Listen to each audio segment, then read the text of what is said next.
Tudo bem, pessoal? Estamos de volta aí, mais uma aula, né? Estamos chegando nessa reta final do curso, tá? Espero que entre gregos e troianos todos sobrevivam, certo? E que todos consigam terminar esse curso e consigamos atingir o objetivo, né? Que é passar o conteúdo do que seria a teoria geral de sistemas, entender como é que funciona a teoria geral de sistemas nas organizações, nos sistemas de informações e também aplicar esse conhecimento aí na hora de entender como funciona o sistema de informações nas organizações, tá? Então, vamos dar continuidade, falar sobre os sistemas de informações nas organizações, tá? Essa daí é a agenda da aula, né? Que seria falar sobre o que são os sistemas de informação organizacionais. Vamos relacionar os sistemas com os componentes da empresa. Aí vamos entrar na parte de processo decisório, as abordagens, o que seriam decisões programadas, decisões não programadas e o grau de risco envolvido nessas decisões. E assim, dessa maneira, iremos finalizar a nossa aula. Pois bem, o sistema de informações, como a gente já viu antes, tem como seu objetivo maior gerar informações, né? E essa geração de informações ocorre através do armazenamento, exclusão e recuperação desses dados aí, tá? E um meio que comporte essas informações, né? Que seriam arquivos ou banco de dados. Os sistemas de informações são criados também nas organizações e considera dois aspectos que a gente vai abordar nessa aula. Primeiramente, os componentes da empresa e, por último, o nível de decisão na empresa. Ou seja, dependendo de quais componentes e qual o nível de decisão na empresa, serão criados os sistemas de informações organizacionais. Tá?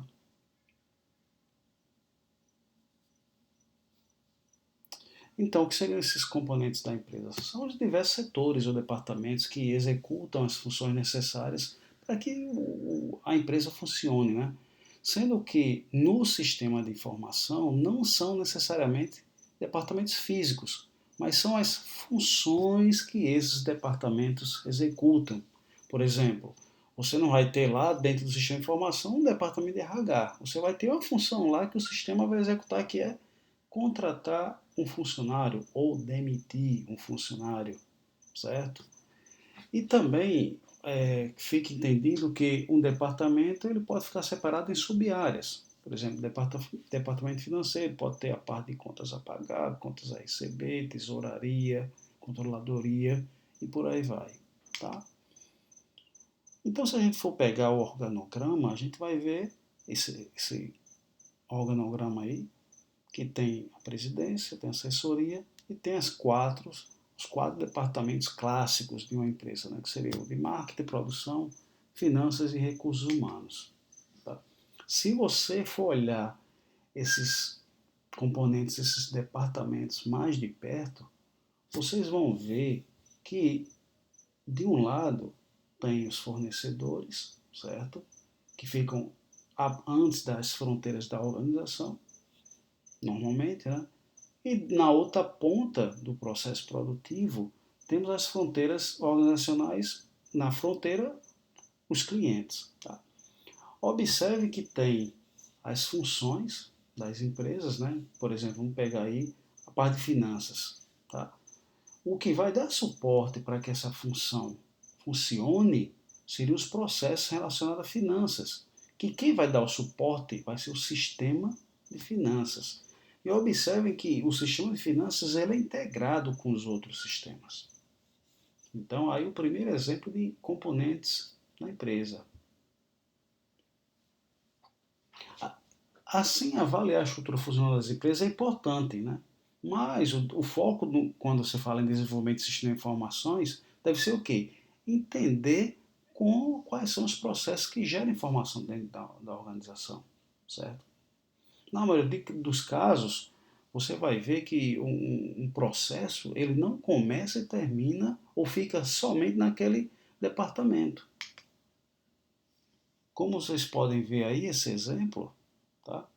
Que é o processo de recebimento de itens comprados, ele inicia no estoque, que recebe o item comprado, vai para a contabilidade, que recebe as notas fiscais, depois vai para o financeiro, que autoriza o pagamento dos itens. E lá nos sistemas de compras, tem a baixa no pedido do sistema e finaliza esse processo. Então vocês observem que um processo não começa e termina normalmente no mesmo departamento. Pode até começar, o processo corre e tudo e volta para o departamento. Mas nesse caso aí, por exemplo, começou no sistema no departamento de estoque e terminou lá em compras. Aí outro exemplo, né? Certo? Que você tem. São 22 horas. Onde começa no departamento de vendas, que gera o pedido, apresenta o pedido, vai lá para a contabilidade verificar o crédito, aprovar o crédito, emite a fatura. E depois vai lá para a parte produtiva, né? Para separar o produto e expedir. Então vocês veem que nesse outro desenho aí, começa lá em vendas, em contabilidade ele divide uma parte do processo, fica lá e depois continua para a produção que finaliza o processo. Tá? Então, basicamente, o que seriam esses processos? Seria um fluxo de trabalhos, que nesses casos aqui são interdepartamentais e que o fluxo gera informações. Tá? Então, baseado nesses processos, é que devemos realizar o levantamento de requisitos do sistema. Ou seja, tem um processo já funcionando e o que você quer que ocorra naquele processo é que vai servir de requisito para você desenvolver o sistema. Eu espero que isso fique bem entendido para vocês. Então, vocês vão ver aí, tá? Que nesse desenho aí, que tem a pirâmide organizacional, observe que os processos estão lá na horizontal, permeando todos os departamentos organizacionais, tá?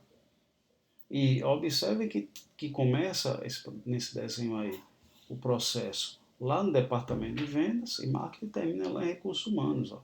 E numa ponta que é vendas e marketing está tendo contato com os fornecedores e na outra ponta com clientes e distribuidores. Tá? E embaixo as áreas funcionais. Outra coisa que é importante que vocês saibam é que dentro da organização, dependendo do nível estratégico, são várias decisões que vocês vão tomar nesses processos. Então, esses níveis de decisões acompanham a estrutura hierárquica da organização e podem ser divididos essas decisões em nível estratégico, tático e operacional.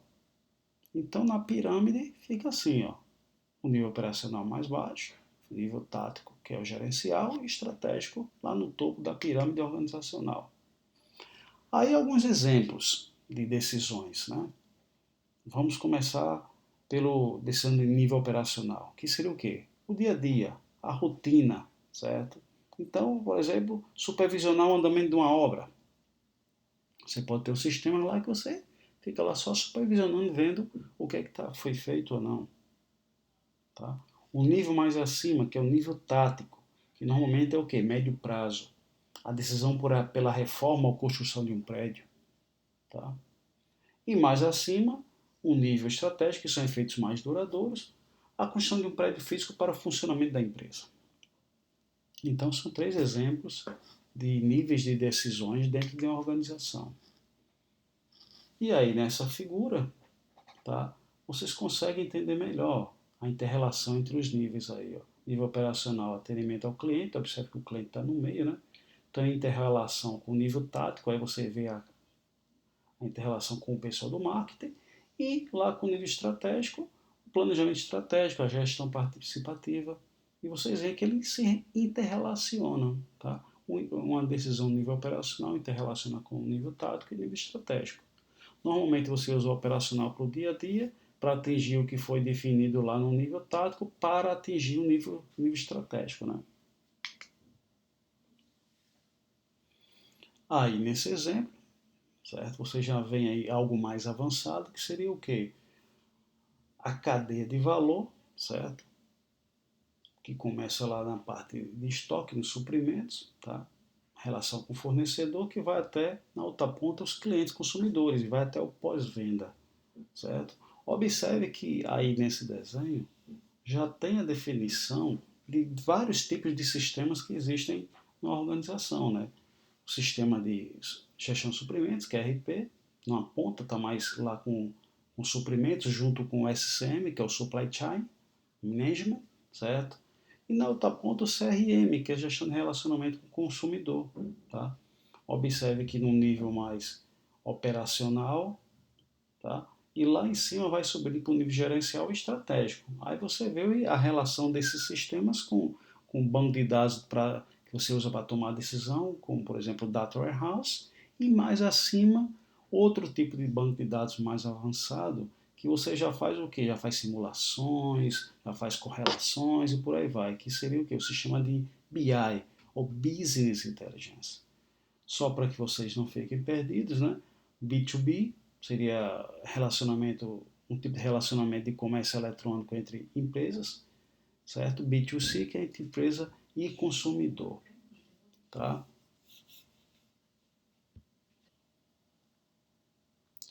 Aí vocês estão vendo aquele desenho expandido, né?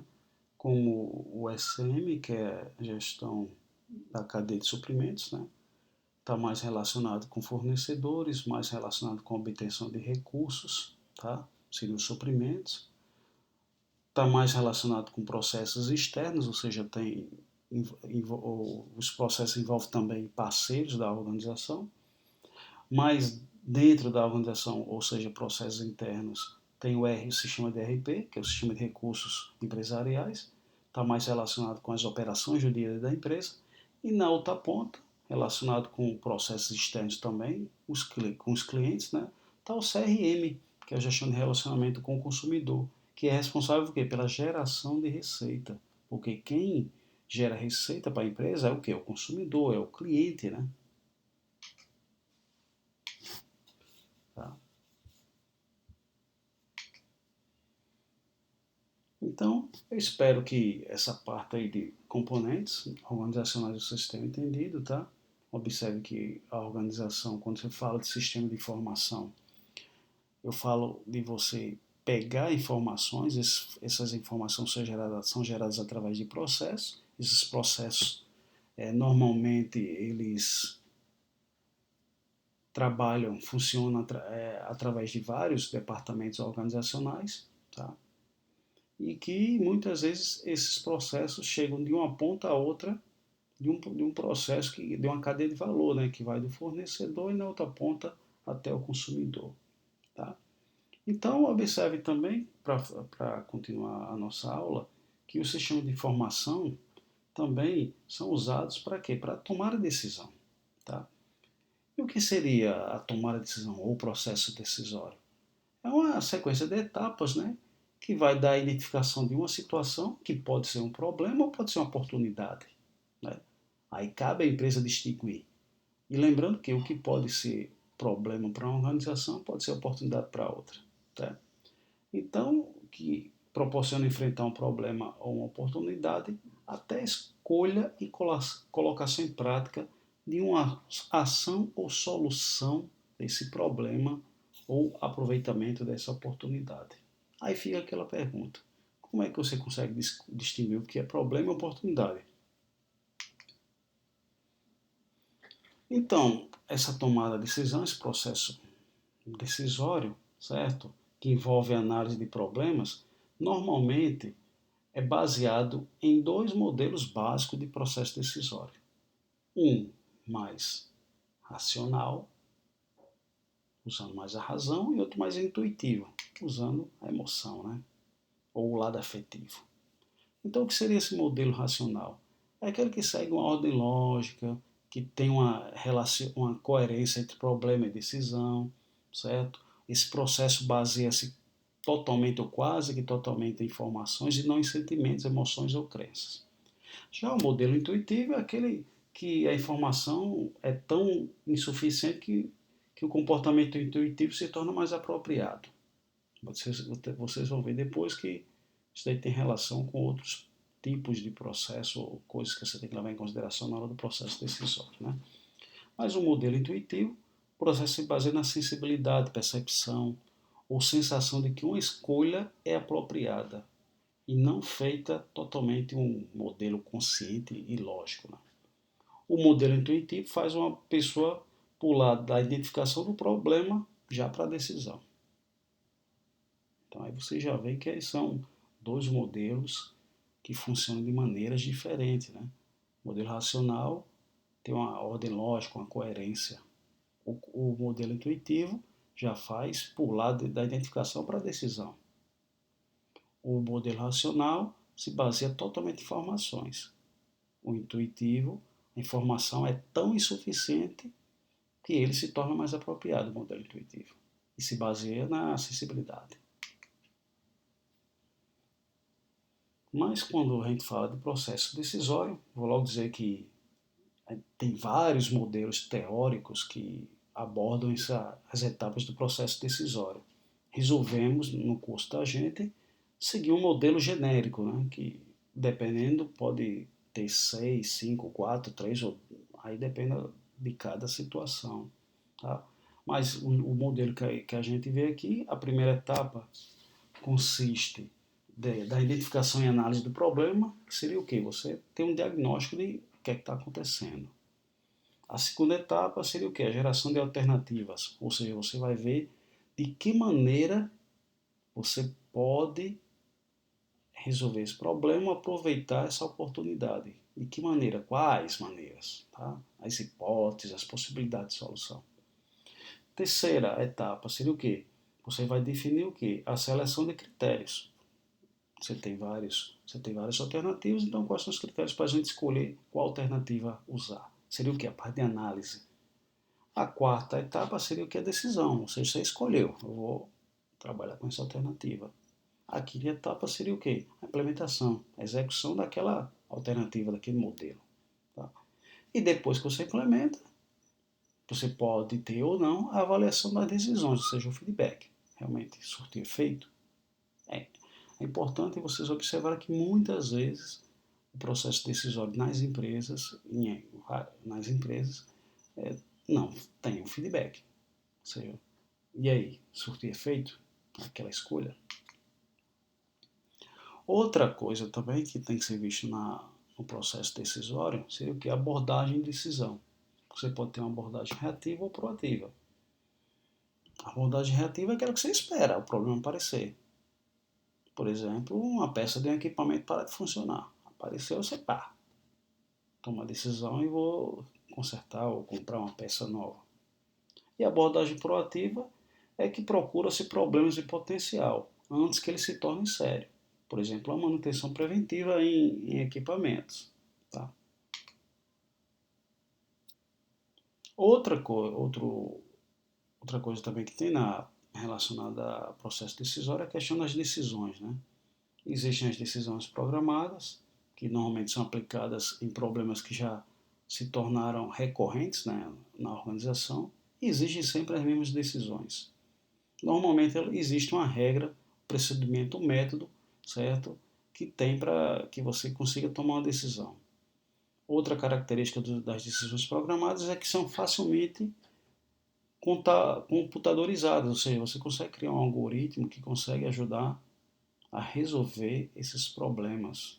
Tá? Por exemplo, dizer se deveria fazer um pedido de estoque quando o nível lá daquele produto cai para 100 unidades.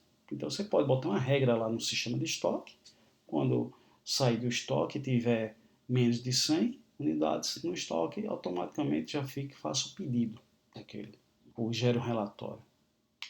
Tá? As decisões não programadas lidam com problemas incomuns ou excepcionais. Por exemplo, essa pandemia que a gente está vivendo. É algo incomum ou excepcional.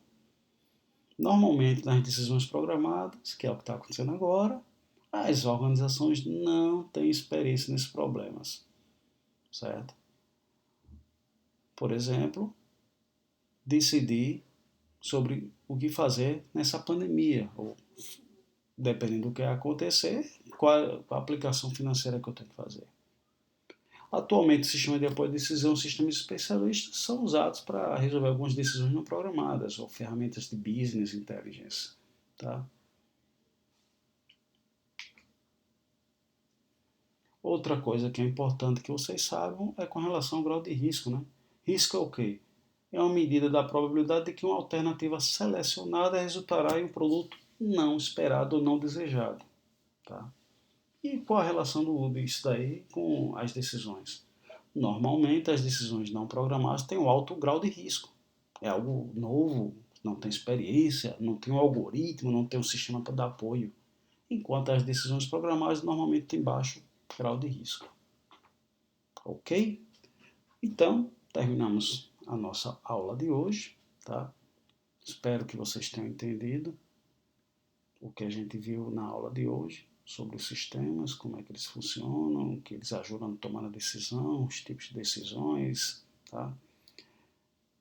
E para que vocês possam assimilar melhor isso daí, vai ficar uma tarefinha que já está disponibilizada no Cigar para entregar até essa data aí, tá? Então, se tiverem alguma dúvida, entrem em contato, certo? Coloquem lá nos comentários as dúvidas, que eu vou tirar essas dúvidas na nossa aulinha de dúvida, ou se for algo que eu consiga responder mesmo através da, dos vídeos lá, eu respondo a vocês, tá bom? Então, um abraço, fiquem com Deus e nos vemos na nossa próxima aula. Tchau!